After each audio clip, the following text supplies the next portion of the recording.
Déjame mostrarte por un par de segundos este combate.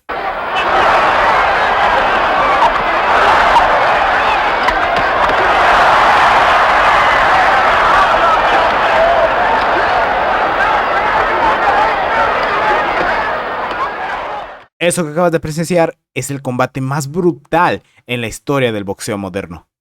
Sí, quizás no es tan impresionante, quizás por la calidad, el estado de ambos o la falta de sangre en la pelea. Y que en la actualidad hay mucha más brutalidad, lo cual para ellos se traduce en litros de sangre, heridas abiertas, golpes muy amplios y vistosos y por sobre todo, un espectacular knockout. Ahora bien, ¿qué tiene esto de brutal? Solo son dos hombres ya muy cansados que no dan un espectáculo muy vistoso que digamos. Pero, ¿y si te digo que uno de ellos estaba literalmente ciego durante no solo el combate, sino desde hace ya más de una década? ¿Que este combate fue el causante de la demencia pugilística del contrario? ¿O que hubo mucho, pero muchísimo interés social tras este combate? El evidente racismo que se vivía en la época. El por qué esta pelea se llevó a cabo en las Filipinas. O del legítimo odio que se tenían el uno del otro como para que ganar fuese algo secundario y su meta principal fuera matar al otro. Debes saber bien el contexto para entender la bestialidad tras cada uno de esos golpes. Yo soy King Kovalev y deja de contarte un poco acerca del combate más brutal en la historia del boxeo. Esto es Thrilla in Manila.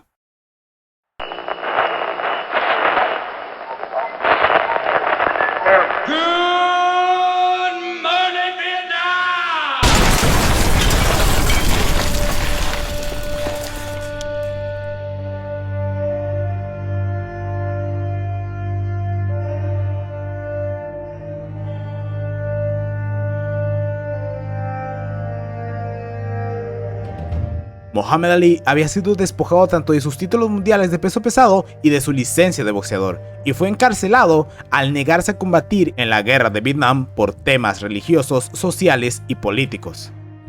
Ali era el rostro de toda una revolución social por el derecho de la gente negra y su voz era igual de fuerte aún tras las rejas, y llegó sin problemas a los oídos de todos. Su título CMB quedaría vacante junto con la voz que en alto decía que la gente negra merecía los mismos derechos que la gente blanca, y esa voz caló en lo más profundo de quien tenía la vista fija en la faja de verde y oro.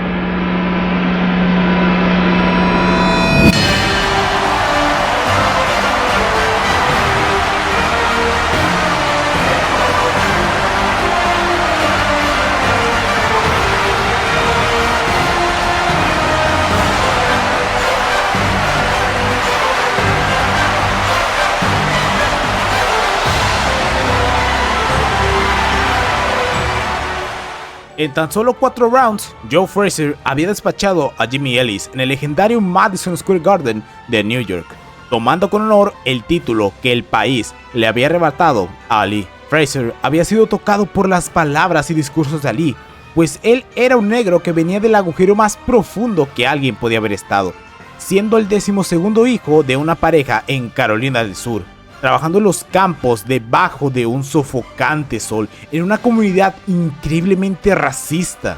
Esta era su oportunidad para hacer algo por el hombre que luchaba por los derechos de gente como él y movió cielo, mar y tierra para la leyenda viviente.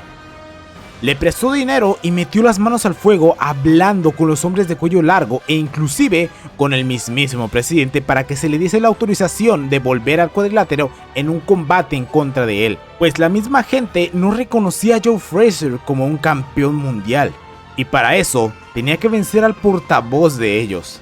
Frazier y Ali forjaron una amistad que parecía ser una sinergia excelente, un ganar y ganar. Poco a poco se fueron dando las cosas y finalmente, cuando la comisión declaró que la revocación de la licencia de Ali fue completamente injustificada, se le concedió el derecho a pelear una vez más y finalmente se había anunciado la gran pelea de los peso pesado por los títulos mundiales del CMB y la AMB.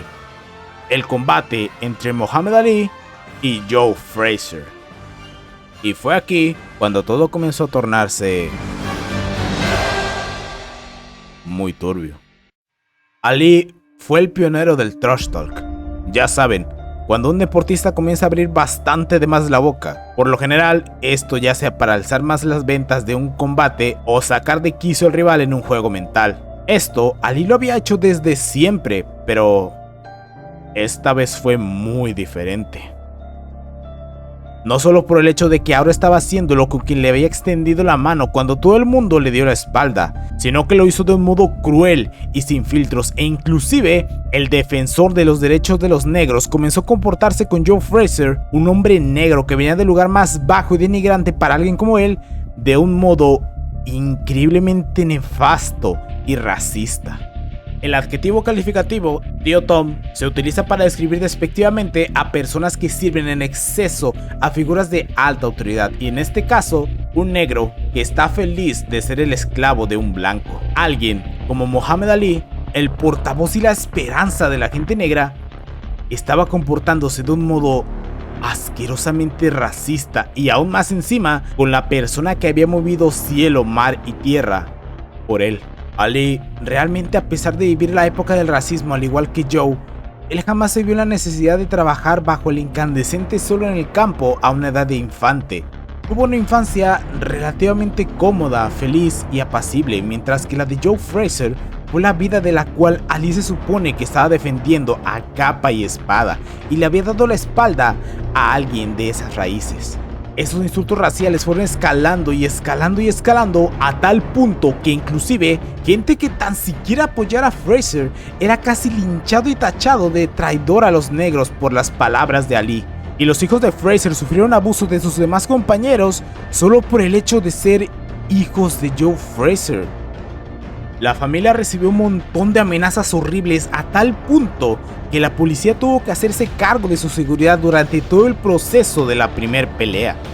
Esta serie de ataques raciales fue un árbol de raíces muy amargas, pero de frutos también muy dulces, pues trascendió muchísimo más allá del boxeo.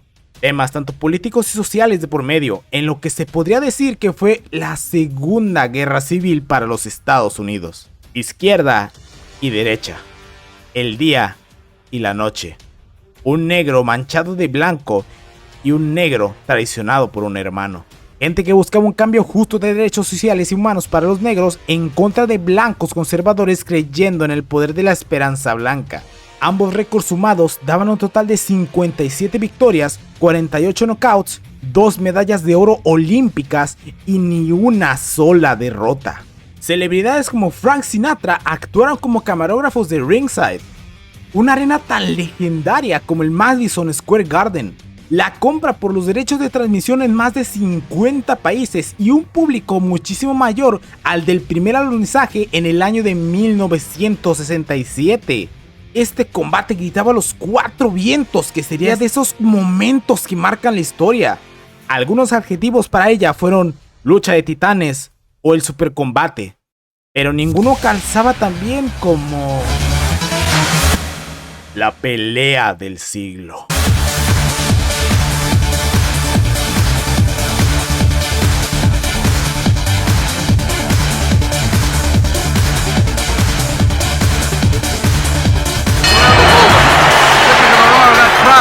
That is one of the most exciting first rounds I think we've seen in a long time. Champion Joe, Muhammad Ali, round 2.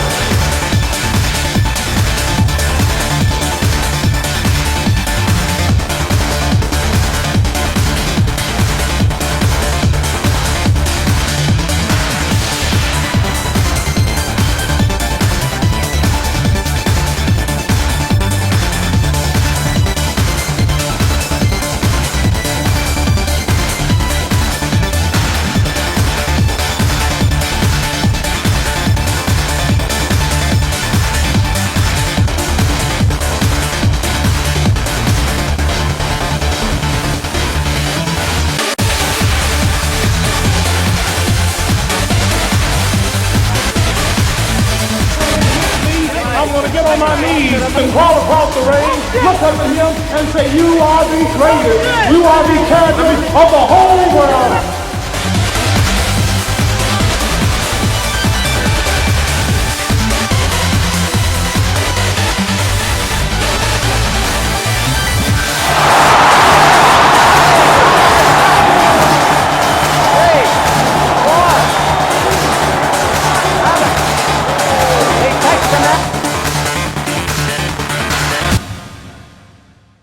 $8-6, 9-6 y 11-4. Todas las tarjetas para el hombre del momento. Joe Frazier. Ali había abierto la boca bastante de más, dando una apuesta de que si Frazier le ganaba, se arrastraría como perro, diciendo que Frazier era el más grande de todos. Promesa que no sostuvo, pues a sus ojos y los de su equipo, la pelea había sido un robo descarado. Pero quien tuvo la peor parte, de nuevo, fue el hombre que salió con la mano en alto. Había ganado por decisión unánime e inclusive fue el primer hombre en poner a Ali en la lona. Pero la gente seguía sin reconocerle como un campeón. Las palabras de Ali hacia Frazier durante la campaña del primer combate cambiaron la vida de este último para siempre. Así que decidió forjarse su propio camino picando piedra. Mientras que Ali, quien fue acobijado como el héroe robado, hizo lo propio. Para enero de 1974, Frazier sumó su récord 4 combates, 3 victorias, 1 por decisión y 2 por nocaut. ¿Y la faltante? Contra un muchacho que venía haciendo ruido desde hacía ya unos años, llamado George Foreman.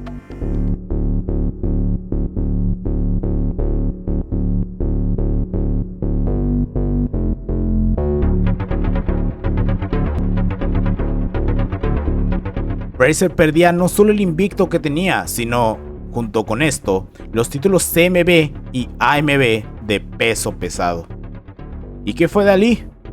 Mientras que Frazier realizó tan solo 4 combates, Ali realizó un total de 13, de los cuales salieron una docena de ellos con la mano en alto, venciendo oponentes como Jimmy Ellis, oponente común con Frazier con el que había disputado los títulos que Ali había dejado vacante, y leyendas como Floyd Patterson, y 2 combates contra Ken Norton, de los cuales solamente pudo ganar 1.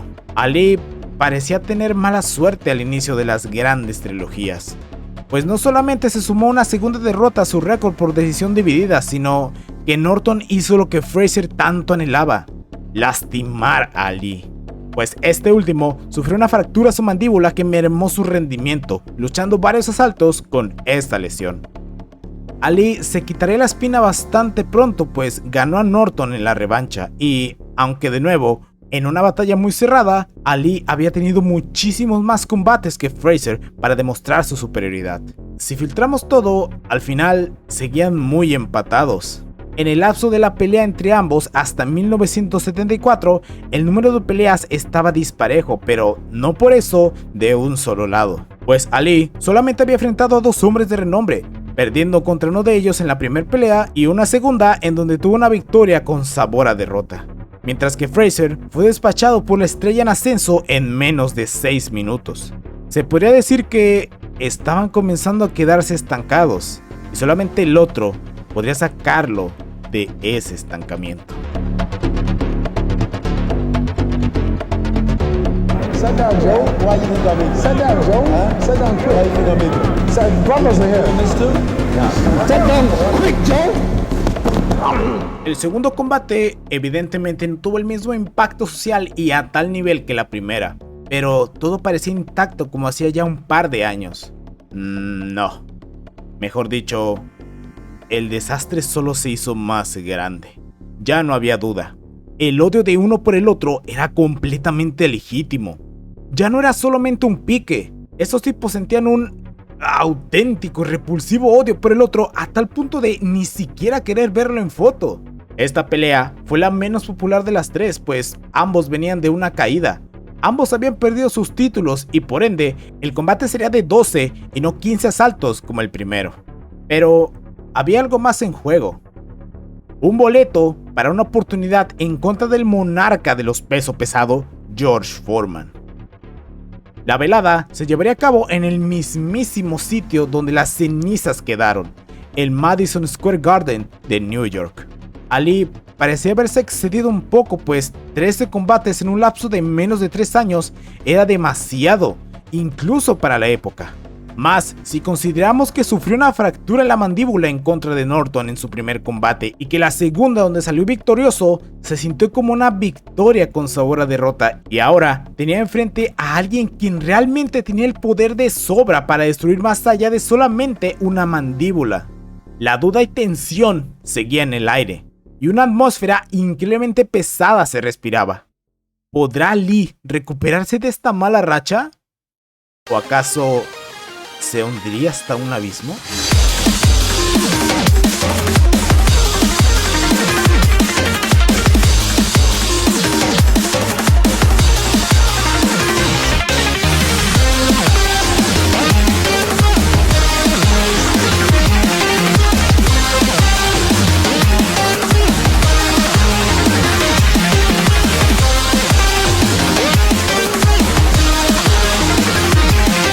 Ali parecía otro.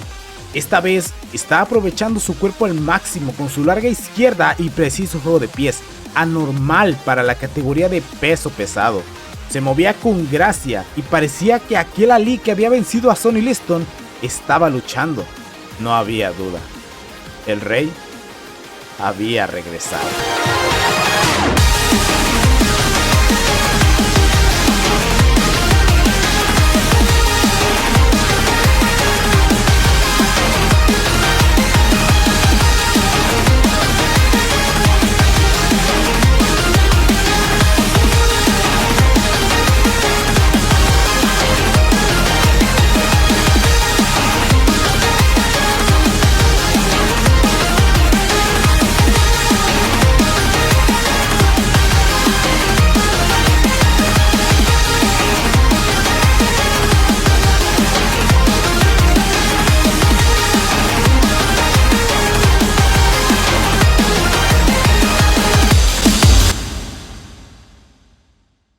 Cinco, 6, 4, 7, 4, 8. Fueron las tarjetas que se dieron.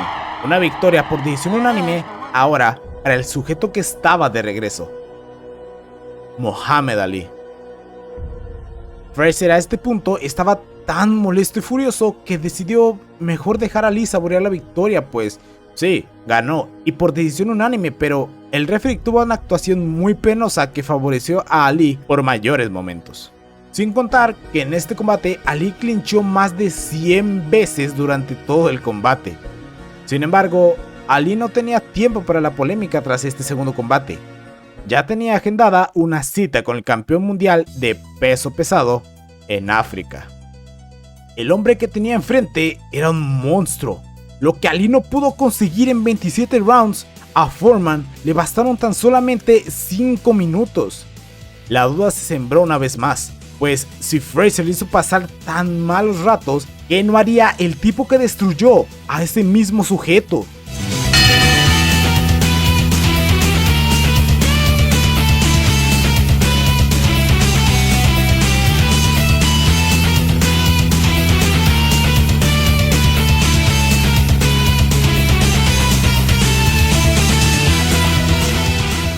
Fue la sorpresa del siglo.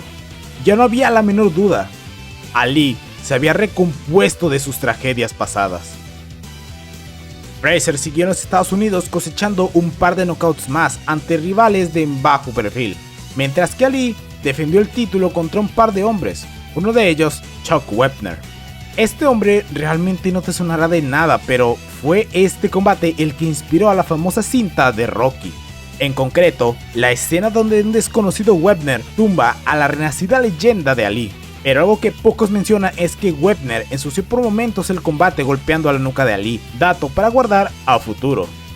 La duda volvió una vez más con Foreman. El monstruo de los pesos pesados lo hizo lucir como un novato, pero contra este desconocido Webner se fue a la lona. Solo había una manera de demostrar de una vez y por todas quién era el más grande.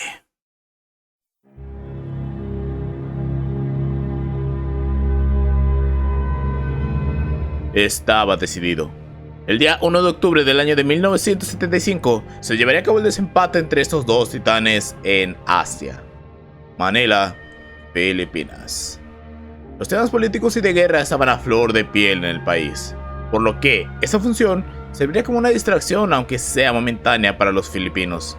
Pero de igual modo, el país de los Estados Unidos era el foco principal, por lo que, para coincidir los horarios, el combate se disputaría a las 10 de la mañana, hora de Filipinas. Dicho combate vendió más de 500,000 pago por evento y 100,000 más en circuito cerrado en la ya extinta HBO Boxing. Y el resultado final arrojó que más de 1,000 millones de personas estuvieron visualizando el combate. Ambos ya figuraban como futuro Salón de la Fama. Ambos ya tenían una ganada y una perdida en su historial rivalitario. Y todo culminaría aquí. Esperábamos ver lo mismo. Un Frazier tranquilo que podía estallar con las provocaciones de Ali. Y un Ali que intentaría llevar su trash talk de nuevo para sacar de sus casillas a Frazier. Pero todo se estaba saliendo de control.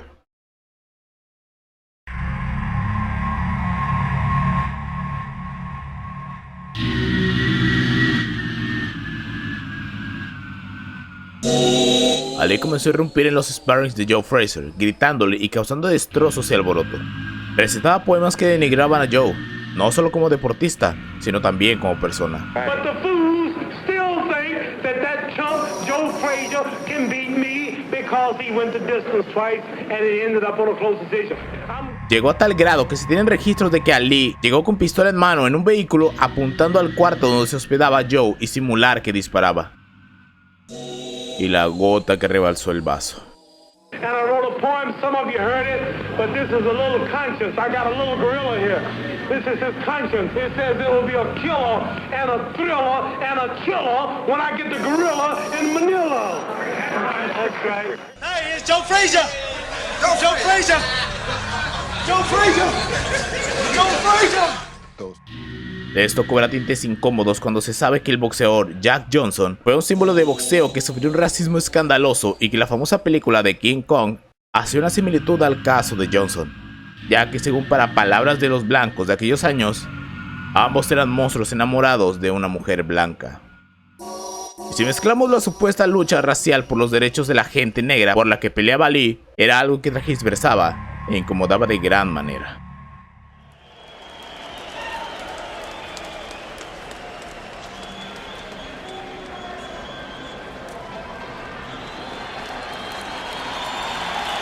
Justo a las 10 de la mañana, ambos hombres hicieron su caminata al cuadrilátero.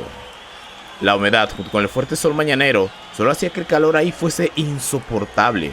Pero eso importaba poco o nada, pues serían testigos del posible cierre de la rivalidad que conllevó al combate del siglo y el renacimiento de Ali como rey.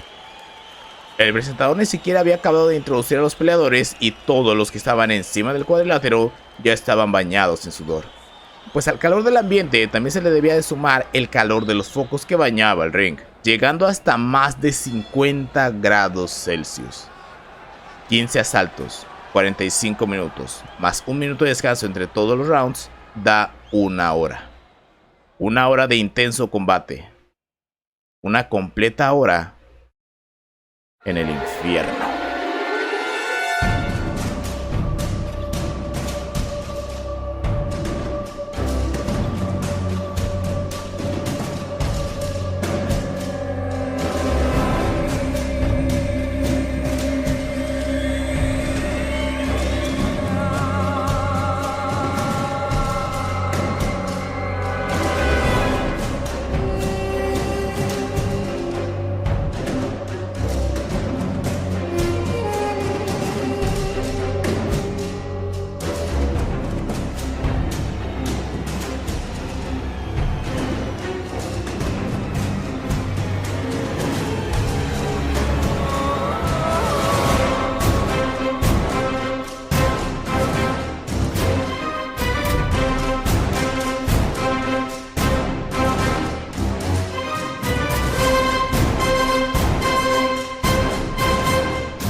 Tomemos una pequeña pausa aquí y recapitulemos esto.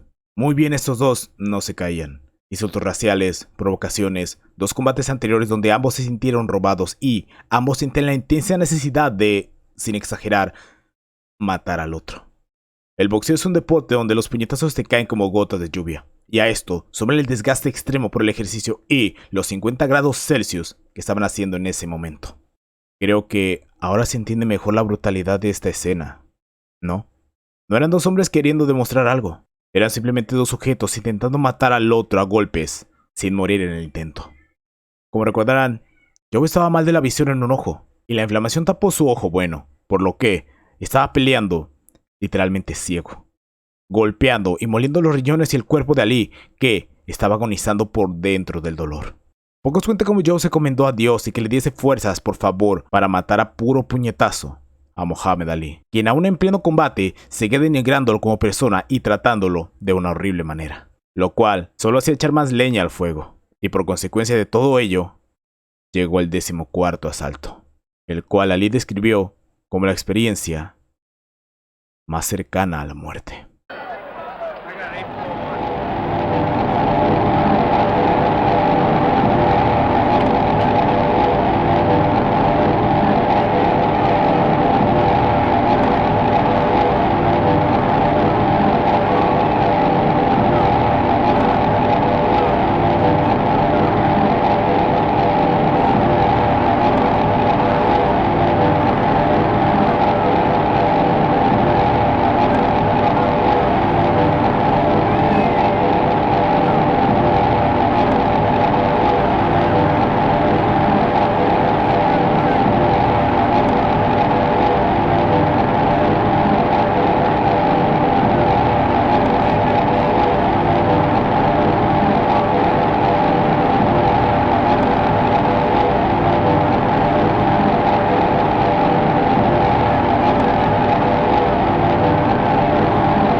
Tras esto, solo quedaba un asalto, y Ali, al volver a su esquina, rogó a Angelo Dundee que por favor le quitase los guantes. Ya no podía tolerar más el dolor. No le importaba perder ni lo que dijeran de él, pues en ese asalto pudo ver finalmente al recolector de almas extender su mano hasta casi llegar a su rostro. Mientras Angelo estaba ya preparándose para decirle al referee que se retiraban del combate, se escuchó un gran estruendo y al girar su cabeza, pudo ver mucho movimiento en la esquina de Fraser. Joe estaba desesperado porque reanudara el combate, pero su rostro estaba completamente irreconocible. Su ojo bueno estaba cubierto por la hinchazón de tantos golpes recibidos y estaba prácticamente ciego. Su boca era una fuente de sangre y apenas entendía lo que intentaba decir. Eddie Futch, entrenador de Fraser, ya había visto extinguirse hasta las cenizas a 8 boxeadores con anterioridad. Y esas escenas quedaron tatuadas para siempre en sus párpados. Todos los expertos tenían a Fraser por encima de Ali en las tarjetas, y este último estaba físicamente igual o hasta más cansado que el mismo Joe. Pero Futch hizo algo que solo alguien con la mayor de las valentías podía hacer con una victoria casi en el bolsillo, pues en su cabeza resonó la labor y la obligación de cada entrenador. Un entrenador tiene la labor de sacar el máximo potencial de un deportista en su competición para así alcanzar la victoria. Pero un entrenador tiene siempre la obligación de llevar sano y salvo a casa a sus deportistas. Eddie Futch amaba tanto a Joe que decidió sacrificar una victoria histórica con tal de que Joe no fuese el 9º hombre.